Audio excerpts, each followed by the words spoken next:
If a turtle loses his shell, is he naked or is he homeless? It's just something I got to know, man. But today we're talking about the importance of getting involved after this. Turtles. Come on. Welcome to the 4 Mics, 13 Teeth, 1 Ankle Monitor podcast. A podcast about addiction recovery made by addicts for anyone battling addiction. Hello, everybody. Welcome to 4 Mics, 13 Teeth, 1 Ankle Monitor. It's a podcast ministry of First Baptist Church here in Hogansville. Today, I'm Gary Blanks and my wife. Blanks. And we're talking about the importance of getting involved. And what is this involved that you speak of? Getting involved. What are we getting involved in? Does it really matter what you get involved in? Yeah. It does? Yes. It has to be positive things. It has to be things that are going to help you grow, help you spiritually grow and get closer to God and help. I mean, it has to be, it can't be anything bad. I mean, how you expect to stay sober if you get involved in, the wrong things, yeah, staying away from the wrong people. Well, it's like we was talking about earlier, this, you have to be selfish in the beginning of, I know I had to be real selfish. I had to cut off some family members, setting these boundaries. But there's things that we've taken out of our life. Yeah. Lots of things if you're doing it the right way, if you're doing what you're supposed to be doing. And Right. So what am I putting? So it's what we're putting back in us. What we're doing. You have to put something back because it's that goes back to the idle time. You're taking stuff away, so therefore you have to put something back in return. Otherwise, that time you're going to be bored. You're not going to have anything to do, and first thing you're going to do is say, well, I ain't got nothing to do, let me go get high. Yeah, comfortably bored too. Yeah. And again, you want to go back to what's comfortable. Right. You want to go back to what you know. You don't want to do anything new. The new is scary. I was going to say I'm scared of new stuff. Yeah. Some of us are scared of change. We all are, especially in the beginning of our sobriety. That's like one of the biggest things that makes people not even want to get sober is because of how terrifying and different things are going to be. So it's very important for me to get in. It was very important for me to get involved into something. Like I went through the drug court program here in Troup County, and I guess about 6 months before I was supposed to graduate, it started weighing hard on me because I was like, well, I'm really not in. Okay, I go to church. I'm in the church now, but I'm still not doing anything. I'm just sitting there, I'm just a pew sitter. Yeah. I'm not doing nothing. But now, we're involved with this podcast ministry. It's an outreach, to people to show people that we do recover and that we can make it. But there's certain things that you have to do. We don't just sit there and twiddle your thumbs and you recover. Yeah, we didn't just get like this. Yeah, right. We just look like this. You know what I'm saying? Right. No, that's not how it works. No. You have to put in the footwork, and and it doesn't matter what you're involved. It does matter who you get involved with and what you get involved with, but it really does. There's no specific thing we're trying to tell you. Like, you have to go be a Sunday school teacher, or you have to go be a part of this group over here. Find what works. You have to find what works for you and for you to grow. And for us, getting involved with this podcast, just reaching out with folks. We're not. It's easier for us to talk to y'all and y'all see us than it is for us to come knock on your door. Mm-hmm. But we do that too, though. Well, this is still part of our healing. Right. We are healing by helping others heal. Right. And that's something that. So thank you. Yeah. Yes. Thank you. As nerve-wracking as it is, thanks. No, it's what that verse. It says. Acts 20:35 says that it is more blessed to give than to receive. Right. So, once you get so far in your recovery, we were talking about that, you have to be selfish. But we had someone else kind of point out and help us figure out that. We was kind of butting heads. And like, no, what you mean? So you're still selfish? I'm not. What do you mean you selfish? I know you're selfish, but I can't tell you you're selfish. Stop. we do have to be selfish in our recovery, and it's like, we have to be selfish forever. Like, that's never gonna stop. We're always gonna have to be careful when it comes to our sobriety. Right. Well, that's when we have to set boundaries, and that's a whole nother topic, is setting boundaries. But once you've realized what boundaries you have set, then you can open up and reach out, and when you realize, and I suggest or recommend searching godly counsel and get involved in something with the church, get involved with something, with the Celebrate Recovery here. Just getting involved with something, with godly people and taking their advice. All advice isn't great. No, it is not. You might be a really, really good person, but if you're not a really godly man, then your advice is really trash. It goes back to the First Kings that we were just talking about a minute ago. He was told specifically by God to do specifically what he was supposed to do, but he decided to listen to someone else, and he was punished for it because God told him, I want you to do this, don't do this, don't do this, don't do this. And he went and he did the exact things he wasn't supposed to because someone else told him to. He got bad advice. And he died for it. Right. He was punished. Well, and that's us though. If you get involved, get back involved with the wrong things, and I'm sorry, it's 2022. We know right from wrong. We're born knowing right from wrong. It's a choice that we have to make, and you know what choice and who to get involved with and who not to get involved in. But just, get involved in something though. You don't just sit there, because you're going to plateau. Yeah. You're going to get stagnant. You're going to fall back and go, like we said before, you're going to go back into what you feel is what's comfortable. Get out of living comfortably. We have to, step out of our comfort zone. Mm-hmm. And what is this? God is only giving, what does that say? It says he's only going to give you so many chances before he just lets you just destroy yourself. He wants us to come to him. He wants us to make the right decisions and do this and do what we need to do for ourselves. He wants to see us grow. He wants to see us do better. He doesn't want to see us smoking crack every day, or meth, or whatever. Whatever your drug choice is. He wants to help us, but he's not going to keep begging us to come to him. Right. We have to search him. We have to find him.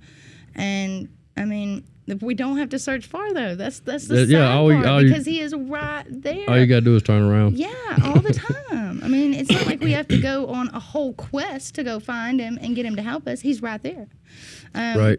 And I just want to say, and we see this, importance of getting involved, because if you don't get involved, like there's people that come up here to the Celebrate Recovery program, and we see them go through the program, but they never really truly,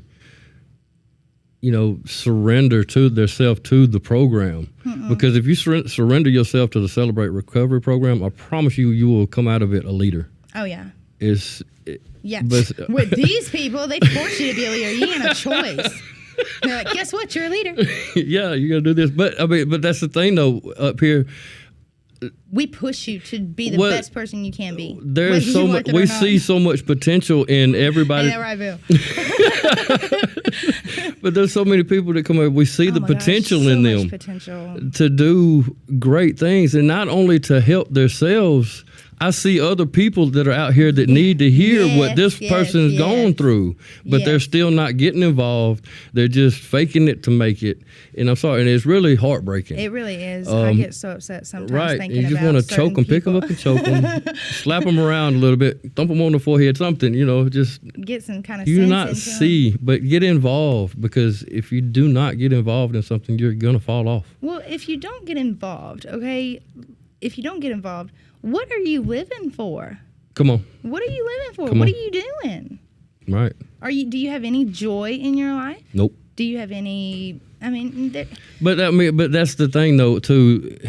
We can't point our finger at that though, really, because I know for me, there's a point where I was scared to open up.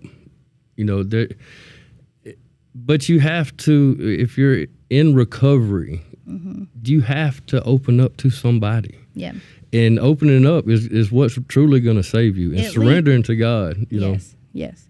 We have to figure out how to be. Sobriety is so confusing, y'all. I mean, it really is, because you have to be There's selfish, nothing easy but you about gotta it. be selfless. Right. And then you gotta open up, but you also gotta. You got to set boundaries with people. But then you gotta stay set boundaries. You gotta get out, but you gotta be careful. Like, right. it's a wonder anyone stays sober. I promise, it's not easy. Right. It's not. But that was something we was talking about. You have to be selfless with your time. Once you feel comfortable and with your sobriety, you have to start giving back. You have to Well, you have to give it away to keep it. Yeah. Well, for me, from what I've learned, and for me to remember anything, if somebody tells me so, if I learn something, I have to tell somebody immediately. Because I'm not good at just writing things down. Yeah. You know what I'm saying? I'm not good at, hold on, let me go get a pen and paper, because by then I've done forgot it, because I'm not there anymore. It's terrible, y'all. Right. I can't even speak to him when he's thinking of something. I get in trouble. I'm like, wait, don't say nothing. Don't. Hush. Right. So what was I saying? Yeah, exactly. Yeah. For me personally, being involved, it makes life enjoyable. It makes life tolerable. How about that? Is that a better word? You will end up finding yourself. Yeah, you find out a lot about yourself when you start. Well, you got to be a friend to get a friend. It's the same thing. Yes. Yes. Come on. Yes, God. Oh, that's not God. That's just Pastor Greg. Come on.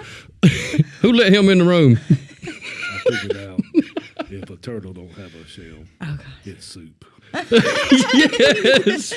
Miss Amanda, let me ask a question. Yes, sir. What was the breaking point, or I shouldn't say breaking point, but the point where you said, I'm going to get sober, and I don't care if anybody around me does, I'm going to get sober. And what was the first thing you did? As far as something tangible, maybe you quit working somewhere, you quit returning phone calls, because everybody is looking for a starting point. Okay, I'm tired of this, but what do I do? Mine's a little complicated. You still on that stuff? No, I'm just kidding. No, because when I decided to quit, I didn't have a way out. I wasn't able to get away from my surroundings where it was at. When I decided to get sober, I was still actively in the addiction scene for 6 years. A long time. So, yeah. I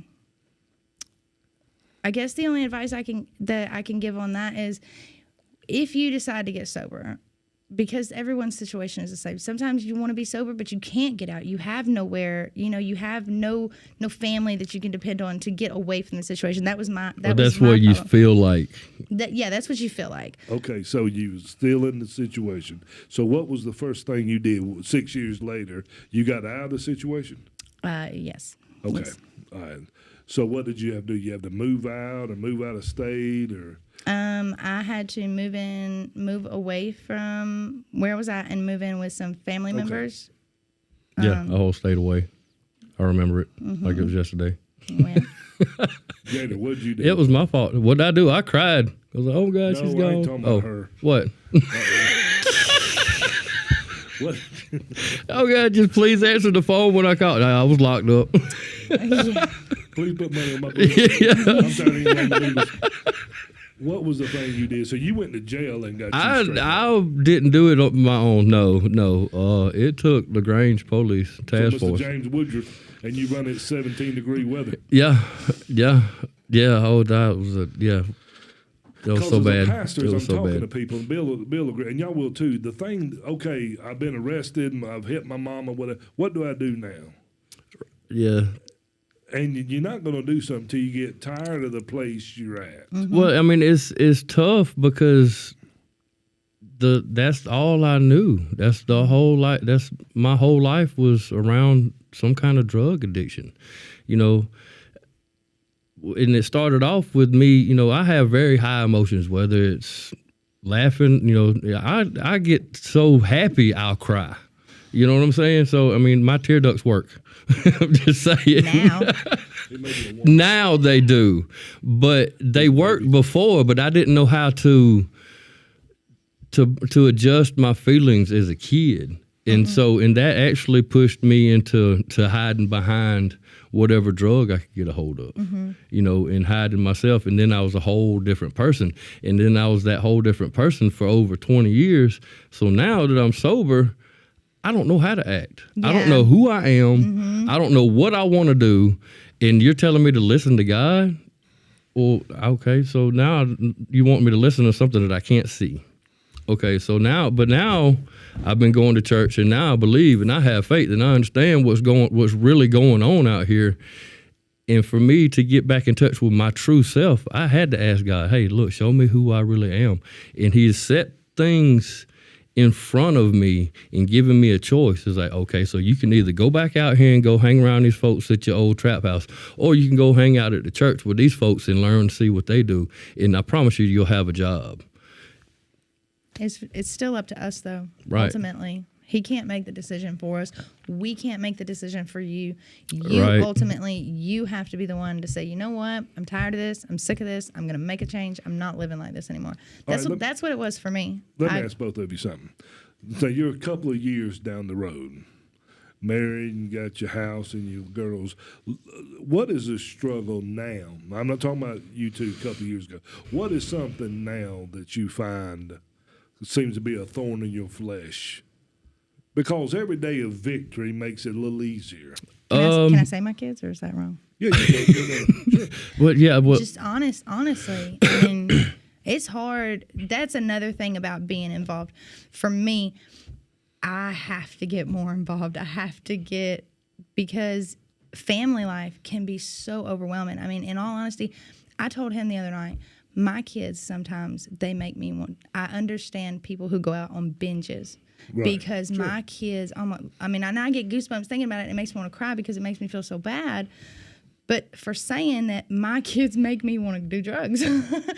But they do. Sure, they're so stressful, and it's so, especially when I'm a stay-at-home mom. I don't work. I don't work. And I have 2 kids that are at home with me 24/7. Gary works. So I'm there with the kids for better part of 24 hours just by myself. And if I don't get involved, it could be. I mean, it could be ugly. One way or the other. Right. Right. By the way, I'm going to find an outlet one way or another. Let me tell you something. You do work, but yeah, you're right. If you don't have a release, have some adult talk, you know. Beside mama this, where's that? Oh my God. Yeah, it was like she was saying, you know, for moms. And like her, she was like, I can't remember anything. I don't remember. I'm forgetting everything. She's like, I believe every time one of my kids says mama, a brain cell dies. Seriously. I'm serious. It's terrible. There's 24 hours with a bunch of drunk midgets. Yeah. That's right. Yeah. But, you know, I just want to let y'all know, you know, the way that we handle it, though, when our kids get to acting wild and unruly, whatever, we do have, you know, this little playpen, this little nice, safe place over here in the corner. It's called a closet. No, but when, you know what I'm saying, it's serious, you know, but when they stop, you know, acting up and acting a fool, whatever, you know, we just climb back out of the playpen. That's right. You know, we just let them do whatever they want to do. Because we're through with them. I think we're going to have another kid. We're just going to throw these away in the trash. Yeah, we're just going to start over. We start from scratch. No, right. I actually told but him for us, day. but that okay. And this is something cool though. I'm just thinking about it that. For parents that are in recovery, get involved in your kids' life and see if that don't take your mind off of using. Yes, oh my gosh. Right, you know. So this is things, you know. Get back involved with your family. Get back involved with, you know. Call up your old baseball buddies and see, you know. Pull out the old glove. Something, I don't know. I'm just rambling, but just serious. Get involved into something constructive, something that's godly. You know, if you want to keep your life, you know, just you want to have a joyful life. Yes, that's get involved with God. A joyful. Straight up. Meaningful life. And for me, a joyful, meaningful life is coming to church, trying to help all these people like I wish someone would have helped me. You know? Right. I mean, right. It's so important. It really is. And we know it's because we've been there. You know, I know what it is to feel so alone that like you feel like you have nobody. You just want to run away and not tell nobody nothing. Just right. Yeah, so, you know, and I know she probably, I try to get involved with the ones that are still lost. any chance I can. It was like the other morning. Oh my gosh, she I'm walks so out. scared. I'm so scared.